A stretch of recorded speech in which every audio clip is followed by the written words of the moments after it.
You are now listening to the Talent Planner Show. This show is for growth-minded SMB leaders who want to minimize their people issues and maximize their company's growth. How they do this is through talent planning. And on this show, we help leaders and you master talent planning through interviews with other leaders already winning the battle for talent and sharing the processes, tools, and best practices we've used My Talent Planner with leaders.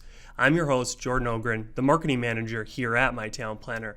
And always I'm joined by the Road Warrior, CEO and founder of My Talent Planner, and a talent planner himself, Steve Van Remortel. Thanks for joining us. Yeah. Good morning, Jordan. So before we jump into the show today, I do want to touch on the one thing. This is something that Steve shares with us as he is the Road Warrior. So he's out there in the field. He's talking with SMB leaders. He's hearing his ears to the street, I think they say.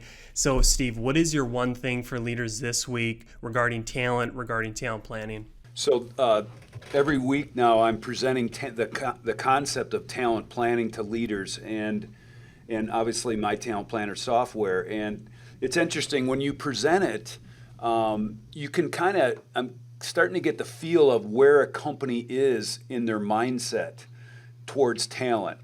And you have this continuum. So you have companies that have not made the mindset shift of moving from reactive to proactive. They're more still reactive and they're letting those talent issues come at them. And then on the other end of the continuum, you have the companies that already made that mindset shift. Now there's fewer of those, but there's companies that are saying, hey, we're going to work upstream through talent planning to solve our people issues. And so every time I present the idea of talent planning or the software, you can really get a quick sense of where the company is at and the leaders are at on that continuum of reactive versus proactive. And obviously, we want to help companies move from that reactive side of the continuum to that proactive side. So it's really interesting. Like in one day, I presented the concept of talent planning and the software to 4 companies, and one of them was moving towards that proactive, but 3 of them were very much in that reactive mindset and really kind of, letting it keep come at them. So it's just really interesting when you talk with companies to see, and if you think, if you're thoughtful about it, to see where they're at on that continuum of reactive versus proactive versus their people issues that are ultimately limiting the growth potential of their organization. That's a good takeaway and something that we'll be diving in today. Just that talent planning is less of kind of activities you do and more of that mindset shift that you're able to your point, see kind of right away with a leader or with a group. Are they kind of proactive about this? Are they kind of attacking these issues up front, or to your point, are they just waiting? We'll deal with it when it comes at us. Yeah. So Steve, I think before we dive into going deeper on what is talent planning, a lot of times what helps me is first learning what isn't something. So can you talk to what isn't talent planning? Because I think sometimes there's confusion around this common word, talent and planning, but I think it's lost of what it really means. So first start off with what is it not? Well, talent planning is not talent management. It's not talent development. It's not team development. It's not leadership development. It's not a one-off process. It's a complete plan that's tied to your strategy that includes all those things. It includes succession planning. It includes team development, leadership development. It includes career pathing. It includes all those things that, in the reactive mindset, we do one-off processes. But when you have a talent plan for your leadership team, or you have a talent plan in each department, it lays out all those processes and when and how you're going to do them. And so it's not one or other, it's all of those things tied to one plan. What if a leader said to you, Steve, as you're saying this, hey, Steve, I plan once a year when we're kind of doing our budget for who we're going to hire. What do you think? Is that kind of bucketed in the one-off plan, kind of one-off things, or is that touching on a little bit of talent planning? It's a good question. In the old days, I've been doing this a long time now. So in the old days, that was really what it was in some ways called workforce planning, where, we need to add 10 people times a certain salary a year, and now let's add that to the budget. And that was the extent of, workforce planning or talent planning, if you will. But talent planning in today's world, our approach to talent planning is very specific around exactly what we're going to do over the next, we handle it in sprints, right, over the next 4 months with our talent, but cumulatively, what are we going to do over the next 3 years for our talent in each of our departments or the leadership? So, yeah, I mean, your talent plan ultimately ends up in your budget, but you don't start with the budget.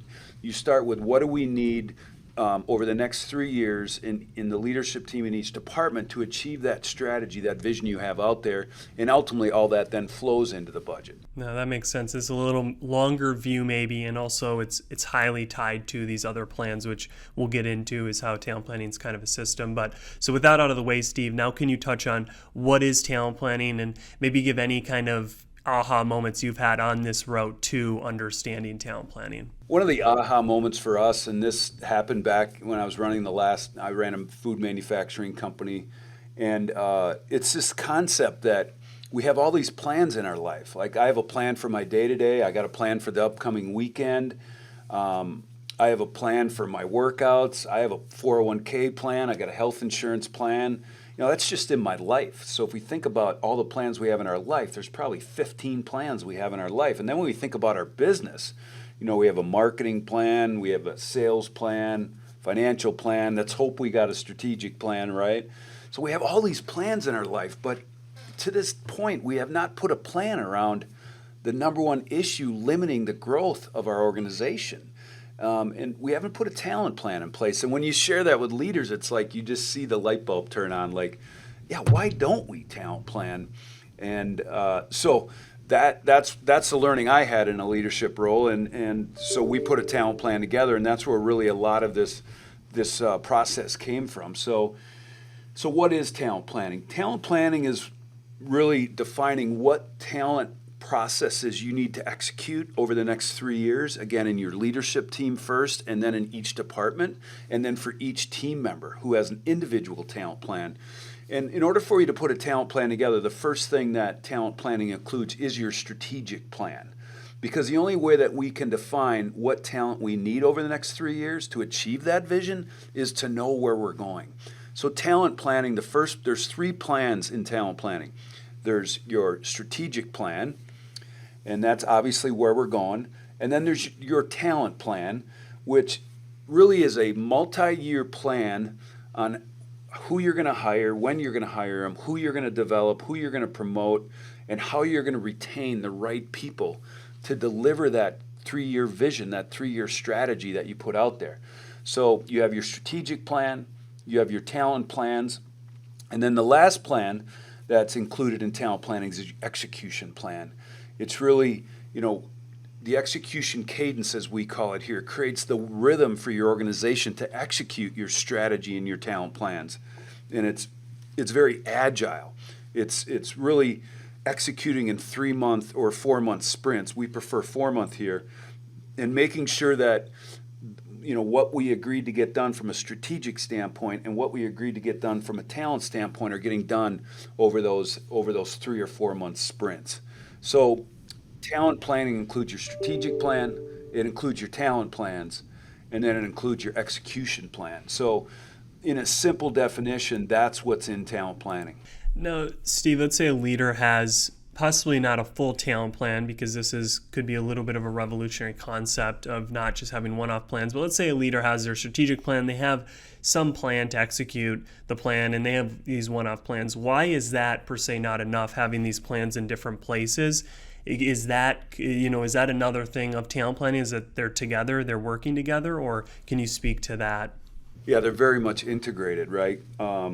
Your talent, you can't put a talent plan together unless you know where you're going, and so your talent plan is tied to your strategy. One of the things that I learned, again, in my last leadership role is exactly our talent plan very much shifted when we shifted our strategy, because we needed different skill sets to deliver our strategy. And so your talent plan is intricately tied to your strategic plan. And that's what really makes talent planning unique, is that your talent plans and your talent decisions are all tied to where you want to go. And obviously that means then we're going to achieve where we want to go. And then your execution cadence, your execution plan ties all that together. So the beauty of talent planning is it ties your strategy, where we're going, it ties your talent plans to your strategy, and then it makes sure through your execution plan that all of that gets done. And We like to say that having your strategy, talent, and your execution in one place will create these efficiencies. It'll make sure the plan gets executed. And that's what really makes talent planning unique, is having all that tied together. In like a system, to your point, it's working together. Yeah. You improve one bit of the system, a node, it then improves the other node, and it just continue like a flywheel, keeps you moving towards kind of that future state, maybe your Yeah. 10-year North Star, if Yeah. we didn't touch on that. But Not yet, no. yeah. So Steve, now maybe can you go deeper on just, okay, so you talked about the talent plan includes your one-off plans, but I think maybe someone's wondering, okay, you've talked about talent plan, but what is that talent plan? And maybe run through the questions or talk at the high level of the different plans, because you didn't say execution plans, you said talent plans. There's a few plans. Can you just talk to or illuminate more of what is the talent plan and where in the organization do you create talent plans? Okay. So let's just take the leadership team at an organization, or if you're a leader of a company, think about your leadership team as I'm talking about this. And if you're a department leader, think about your team as I'm talking about this. But a talent plan includes really an analysis of your team and your talent. So what are the strengths of our talent? What are the blind spots or the weaknesses that we need to resolve as part of this talent plan? How do we need what are the skill set gaps that we have in our team to achieve that strategy? And then how are we going to fill those skill set gaps through development of our current team and promotions of our current team? Or are we going to make new hires over the next 3 years on our team to achieve that strategy? Include your succession plan. So talent planning ties leadership development together, succession planning, who we're going to promote when, who we're going to hire and what we need to hire, includes team development. So all those one-off processes that we've done in the past are now all tied together and integrated in our talent plan. So a talent plan is an overarching plan that then lays out exactly what development, what succession planning, what retention, how we're going to retain our team members, and it really ties it all together. And that's why it's so powerful, because it's not a one-off. It's not we're going to, someone puts in their 2-week notice and then we're going to start a search. We're having conversations with that person way upstream, right, through the one-on-ones and through other techniques in talent planning that really help us resolve these people issues before they impact the business. Before that person puts in that 2-week notice, we've solved their issue upstream, or at least had the opportunity to resolve it. And so talent planning ties all of those talent planning all those talent processes together in one place. And that's why it's so powerful. I mean, just think about any other plan you have in your life. It kind of ties it together in that area.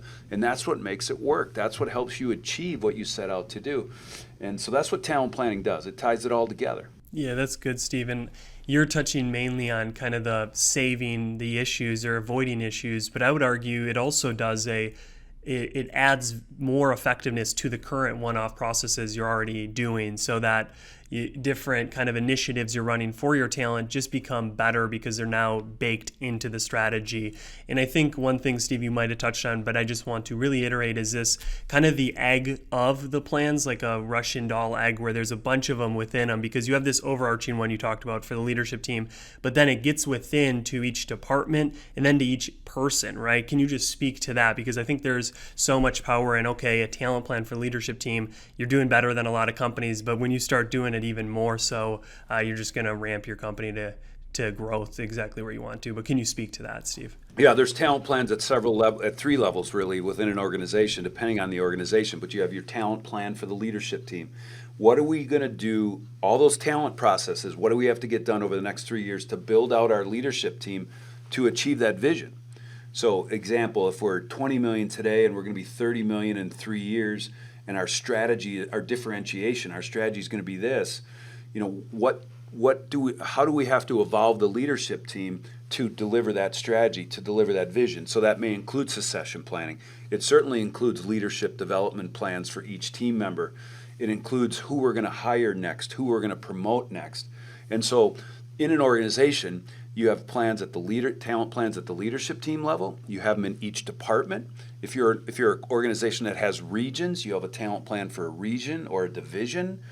and then you have a talent plan for each individual and how they're gonna evolve over the next 3 years as you deliver this strategy. So leadership team talent plan, a talent plan in each department, and then an individual talent plan for each team member. And as you're executing all those plans, it's all tied together through your overall talent plan for the organization. Yeah, that's powerful. That's definitely going to make you proactive by doing that many plans. which gets into my next question, Steve, is a lot of times when, I want to improve my health, I think right away of actions. What can I do? How much more can I work out, rather than maybe changing how I think about food or how I think about stuff? So can you talk about where is talent planning on this spectrum of like a mindset shift or an activity shift, or how does a leader think about that as they're approaching it? Yeah, I was with a company this week, and we were talking about talent planning, and they're like, well, they were really just, we have 5 positions open we can't fill, and they were really stuck in that reactive mode. And I said, hey, can I challenge you a minute? Can I challenge you to consider a mindset shift, right? Instead of letting it all come at you and let it burden you, how about we take it to those people issues? And so I challenge them to say, how about the first thing that has to happen is it's a mindset shift. It's a mindset shift to say, I'm going to stop the old way that we've always done it and let these issues keep coming at me, and I'm going to take a different mindset towards talent. It's going to be more proactive. We're going to work upstream to solve our people issues. And they kind of pushed back at me and said, Steve, we have 5 open positions right now. And I'm like, okay, let's take that from a proactive mindset. So our proactive mindset then is, how do we keep, so they're talking about they need 5 specific positions. How do we keep the people we have, right? So if you hire a new person and then you lose a person, you got a net gain of 0, right? And that's what was happening with them. They were hiring, but they were losing people at the same time, and so they're not making any progress. So the first step we're taking is putting development plans in place and one-on-ones in place, so that and a retention plan in place for the people we have, because it doesn't make sense to add more if you're going to lose what you have. So the first key aspect of talent planning is retaining and developing the people we have and building them up to fill those open positions as we have positions open. And then as you add 1 and as you add 2, and you make sure you make the right hires so that they're going to stick and they're going to stay, now all of a sudden we made 3 hires and we only have 2 open positions. So talent planning isn't a silver bullet that solves it in one day, but over a week, over a month, as you're retaining your people and you're adding new people and you're adding the right people, because talent planning is about hiring the right people as well, now all of a sudden our people issues are becoming much less, and we can focus more of that time that we were spending on our reactive people issues and do more of that proactive talent planning. So to your point, to your question, it's a mindset shift first that then adjusts our activities and how we do things. And so that's really the first step. And where I challenged this leadership team was, what if we thought about it differently? What about if we thought about it differently, and versus the negativity that comes out of being reactive, what about if we got real proactive and positive about where we're going with our talent? And it was a very intense and strategic conversation, and we got to a good place on it. Mm-hmm. I love that story. A real life example is always great. So Steve, as you're talking, I'm starting to think, okay, I could make the mindset shift, and I have the mindset shift, and you've ran into maybe leaders who have made the mindset shift, but they don't have, whether it's the systems or technology to actually sustain being proactive. Because to some people's defense, it takes work to start to be proactive, but once the systems are going, you gain time. We've talked about that on a podcast, but can you talk about that, where like, okay, I've got the mindset shift, or like you kind of need some talent planning systems or software to be able to sustain it? Or do you think with a mindset shift, you're fine, you don't need maybe tools to do it better? Or how do you think about that if a leader said, Steve, I've made the mindset shift, why go further? Like, I'm already here. Yeah, and I'll go back to another conversation I had this week. It was like, Steve, I'm just trying to get people to show up to work. I'm just trying to fill the positions I have open. And I don't have time to put additional stuff on my plate. And I'm like, and the question I asked them is, think about if you had 50% less people issues. How much time would you pick up? Think about that for a minute. And you see them go, this whole release comes out like, wow, that would be awesome. So what the time that again, it's not a silver bullet. So yeah, you have to put some time into creating your talent plan. But once you have a talent plan, now it's making little tweaks and modifications versus every time there's a change, I got to rethink all this. And so talent planning saves you time. It picks time up because number one, your time that you're spending on being reactive and those people issues coming at you, now you're working upstream to solve them, and it takes us a conversation to solve a talent issue, a people issue, versus it taking a 3-month search to solve a people issue because somebody left.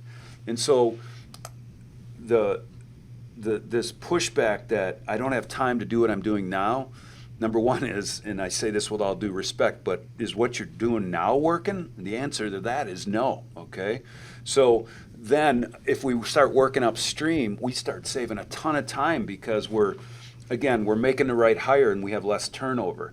We have less open positions because we're keeping the people we have. We're developing the people we have to fill future positions that come open. So as you get better at talent planning, you get more time in your day to work on that stuff instead of less. And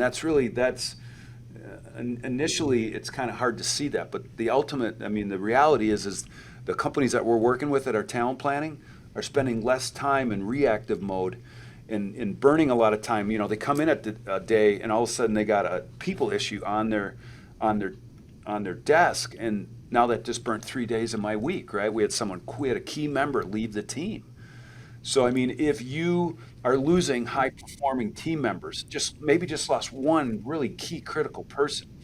If you're losing productivity because you have open positions to fill. If you're lacking accountability and execution of your strategic plan.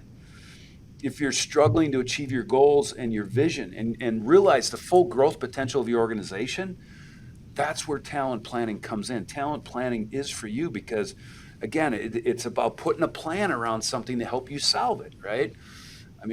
That's what plans do. And when you execute them, that problem goes away, or at least it minimizes it to the point where it's not creating major issues for you each week when you come into work.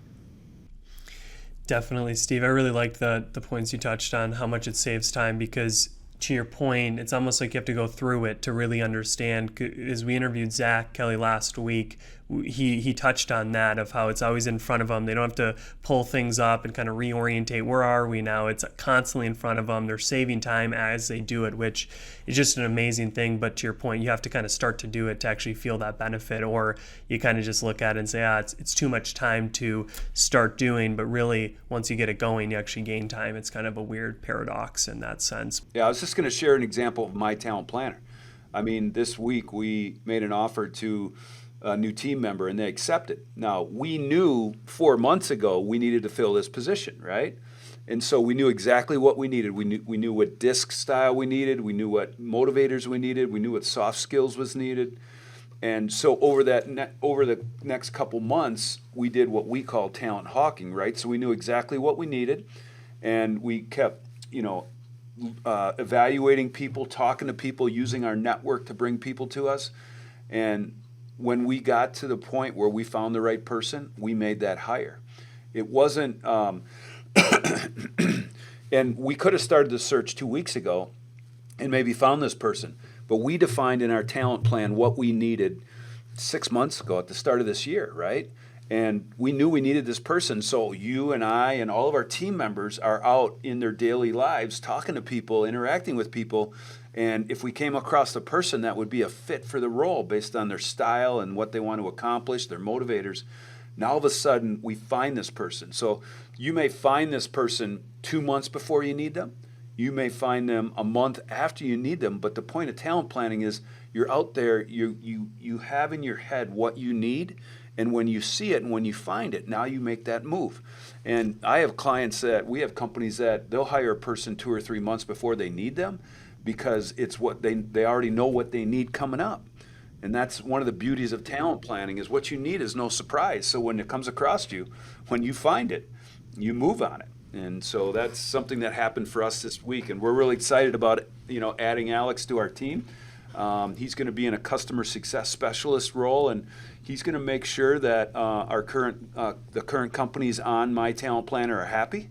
And then he's also going to ensure that when companies come onto the software, that there's this fast ramp up. One of the obstacles that we're having in sharing talent planning and My Talent Planner with companies is that there's this perception that this is going to take a lot of time to implement the software. And through the customer success specialist role and our rapid ramp up process, we can get companies up and running on talent planning in 48 hours. And all of a sudden now, this isn't a 2 or 3 month process. Like, we're up and running on talent planning pretty quickly.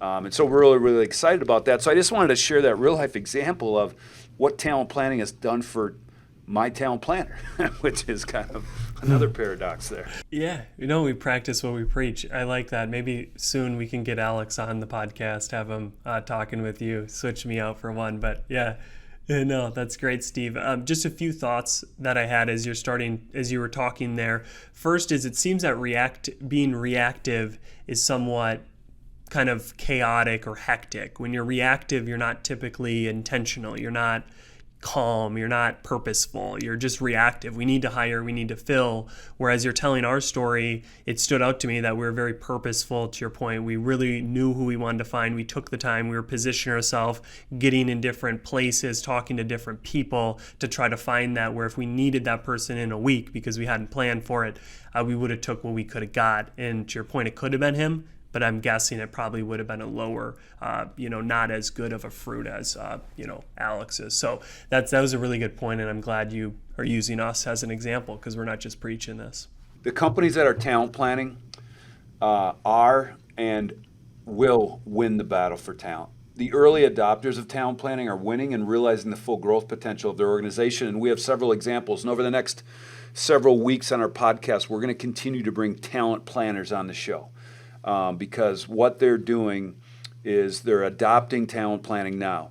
Talent planning is going to be a massive category in 2 to 4 years. I mean, it could morph leadership development. It could morph team development. I personally think, in the vision that we see with all the research we've done over the last couple of years, that talent planning likely will be one of the larger categories in the talent planning or in the talent business, if you will. Because companies that are talent planning right now, they're retaining all their team members. They're developing and career pathing team members to fill positions as they open up, right? They're building people into roles versus having to go outside and hire, which is very difficult right now. They're putting succession plans in place to ensure that there's this transfer of knowledge. They're planning in advance of their talent needs, so when they come across a talent, they're ready to hire it. And that was really the story I just shared about My Talent Planner this week. Talent planning combines all of these talent planning processes to eliminate or at least minimize the impact of people issues, and especially talent shortage, right? That's the feedback I get from a lot of companies is, hey, we have 5 open positions or we have 20 open positions. Talent planning helps minimize those, and over time helps you not have any open positions, because, again, you're working upstream to solve your people issues before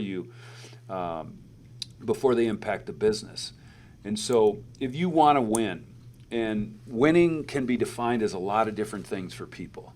Winning could be building an employer of choice. It could be being recognized in the community as a great company and a great place to work. It could be making a lot of money, right? It could be selling the business. It could be dominating your industry. But if you want to win, you want to really think about becoming a talent planner. As Jordan mentioned, last week we had on Zach Kelly from Packland Brokerage Services. Zach Kelly is a incredibly talented talent planner, and they have 3 times the growth of their company because they are minimizing their people issues. And as we like to say here, Jordan, the future of talent is talent planning. Because as we talked about in a couple podcasts ago, the math, right? The math about talent in the future is there's 11.5 million positions open today. The math 10 years out shows us that the shortage is going to be 20, even to 30 million short of people to fill the roles that you have in your company.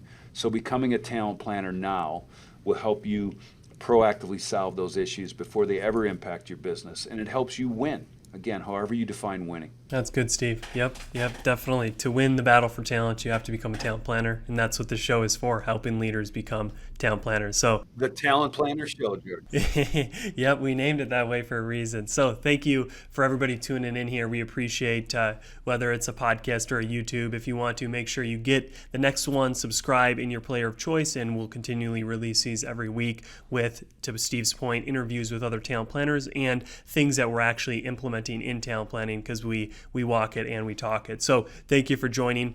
If you want to learn more about talent planning or a software to help you do talent planning, you can head over to mytalentplanner.com, click on the demo. You can see the software. You can click how it works, learn how talent planning can be done better with software, or just learn how to do talent planning. And you can also read our free talent planning book on the website as well to do it yourself. You don't need us if you want to read that book or just to learn more about it. So highly recommend checking out My Talent Planner, as we have tons of resources. Yeah, that's what I would recommend, Jordan, for anybody that wants to consider talent planning for their organization and wants to think about moving from a reactive to a proactive mindset, is just download the free book on talent planning. The book describes what talent planning is, what the benefits that you'll get from it, what it'll do for your organization, and most importantly, how you do talent planning. So talent planning can be done manual. That's what we've been doing for years for companies. But My Talent Planner automates it, scales it in your organization, and makes it easier. So the first decision or the first thought process you have to go through is talent planning right for us? Do we believe talent planning will solve our people issues? And so downloading the book and reading the book will help you determine that. And we're confident that talent planning will help you solve your people issues. And then once you decide on that, you can do it manually. All the templates are on our website for you to do talent planning manually. But one of the reasons we created My Talent Planner was to scale talent planning, to automate it, put it all in one place. And so it's a software that has your strategy, your talent, and your execution plans all in one place. Definitely. So if you want that book, you can head over to mytalentplanner.com//insights, or you can email me at jordan@mytalentplanner.com. Just put book in the subject line with anything, and I'll email that ebook over to you. So yeah, I think that covers it, Steve. Definitely check out the book, as you got to buy into the concept, you have to buy into the category, make that mindset shift, and then figure out, how do I want to scale this in my organization without Excel spreadsheets or software? I think we know your answer, but we'll let you get there on your own. So thank you for tuning in, and we'll see you next week. Thank you, Steve.